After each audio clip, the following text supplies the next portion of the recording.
सृष्टि बचपन से ही दिखने में सुंदर नहीं थी, लेकिन अमीर बाप की बेटी सृष्टि पर उसकी माँ जान छिड़कती। मेरी बेटी कितनी प्यारी है, भगवान सबको सृष्टि जैसी बेटी दे। सृष्टि धीरे धीरे बड़ी होती है। एक दिन सृष्टि की सहेली कहती है, तू दिखने में कितनी अजीब सी है, लेकिन मैं जानती हूँ हम सब में सबसे अच्छी शादी तो तेरी ही होगी। तेरे पापा अमीर जो हैं।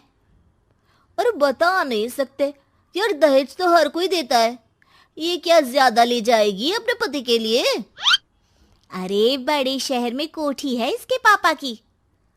अरे पापा की है ना, कौन सी इसकी है? इसकी होती तब तो कोई भी लड़का इससे शादी कर लेता।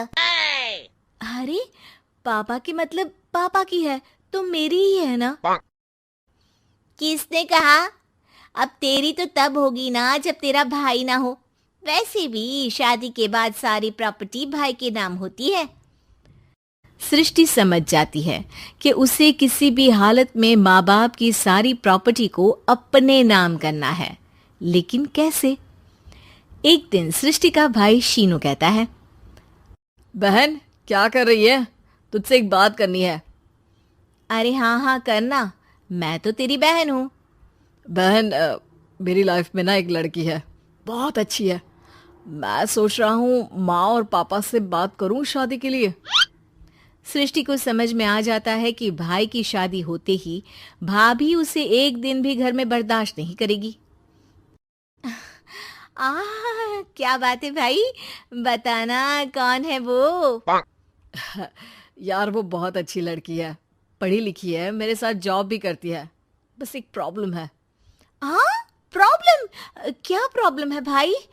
यार वो शादीशुदा है, लेकिन उसके पति ने उसे सिर्फ इसलिए छोड़ दिया क्योंकि उसके माँ बाप दहेज नहीं दे पाए। सृष्टि ये सुनकर न जाने क्यों खुश हो जाती है। अरे भाई तो क्या हुआ, लड़की तुझे तो पसंद है ना? शीनू को लगता है कि बहन उसे समझ रही है। वो इस बात से अनजान होता है कि उसकी बहन की मंशा पूरा घर हड़पने की है। मम्मी मुझे तो बहुत चिंता है, पता है शीनू क्या कर रहा है? अरे क्या कर रहा है, वो तो काम पर जाता है और वापस घर आता है। नहीं ना माँ, वो यही तो नहीं कर रहा, बाकी सब कर रहा है। आपको पता है उससे प्यार है, और वो भी एक शादीशुदा लड़की से। ये क्या हो गया? मैं सोसाइटी में क्या मुंह दिखाऊंगी? अरे तेरे पापा तो यही कहेंगे कि मैंने ही उसे बिगाड़ दिया है। माँ देखो, मेरी बात मानो, पापा पर भी विश्वास करने की जरूरत नहीं है। अब आप ही बताओ, पापा इतनी देर घर के बाहर रहते हैं क्यों? बोलो। अरे बेटा वो तो नौकरी करते हैं ना। तू बहुत भोली है माँ।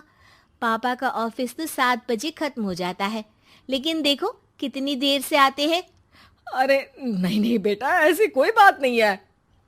सृष्टि माँ को एक औरत से बात करते पिता की फोटो दिखाती है। देखो माँ कैसे हैं पापा, मैं ना कहती थी कि पापा सही नहीं है। मैं तेरे पापा से बात करूंगी, दे फोटो मुझे।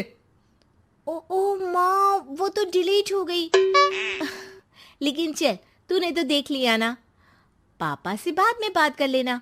और हाँ, मेरा नाम बिल्कुल मत लेना। हाँ माँ। अब क्या था, सृष्टि के माँ और पिता के बीच झगड़ा होना शुरू हो जाता है।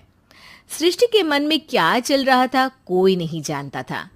एक दिन, माँ सृष्टि के लिए एक लड़का देखा है, वो लोग शाम को उसे देखने आने वाले हैं। और हाँ माँ, एक खुशखबरी, मैं और पापा मिलकर एक नया बिजनेस ट्राई कर रहे हैं। शाम को लड़का आता है, सांवले रंग का। सृष्टि को तो बिल्कुल भी पसंद नहीं आता। लड़की की माँ कहती है, लड़की का चेहरा तो कोई खास नहीं, लेकिन अगर मेरे बेटे को आप लोग सेटल कर दें तो मैं उसकी शादी आपकी बेटी से करवा दूं। सृष्टि को लड़का बिल्कुल पसंद नहीं था। उसे भाई पर गुस्सा आ जाता है।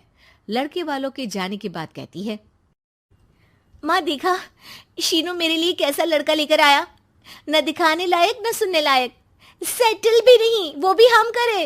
अरे माँ मैं जानती हूँ ये मेरी शादी किसी भी घर में क्यों करवाना चाहता है। अरे, कैसी बात कर रही है बहन?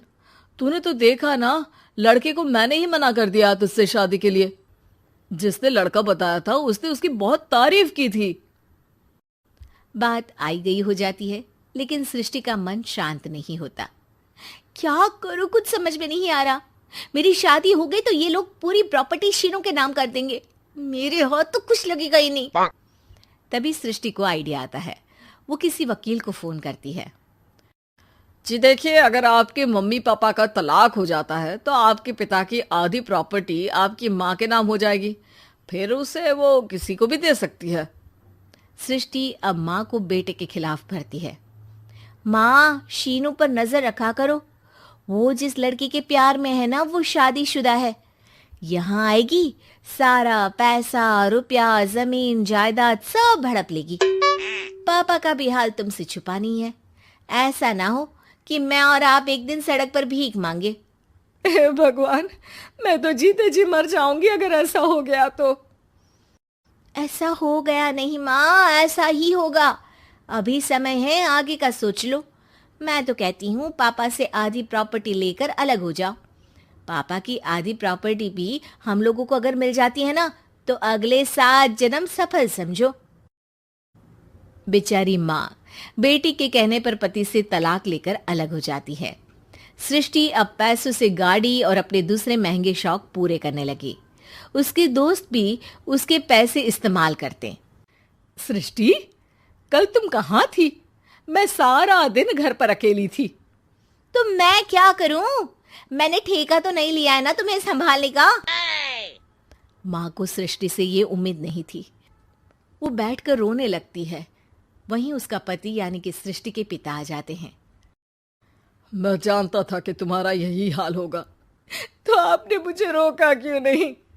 मैं रोकता तो तुम रुकती क्या? सृष्टि के कहने पर तुमने मुझ पर अपने बेटे पर शक किया, लेकिन तुम ये भूल गई कि कैसे हम दोनों ने मिलकर जीवन में इतना सब खड़ा किया।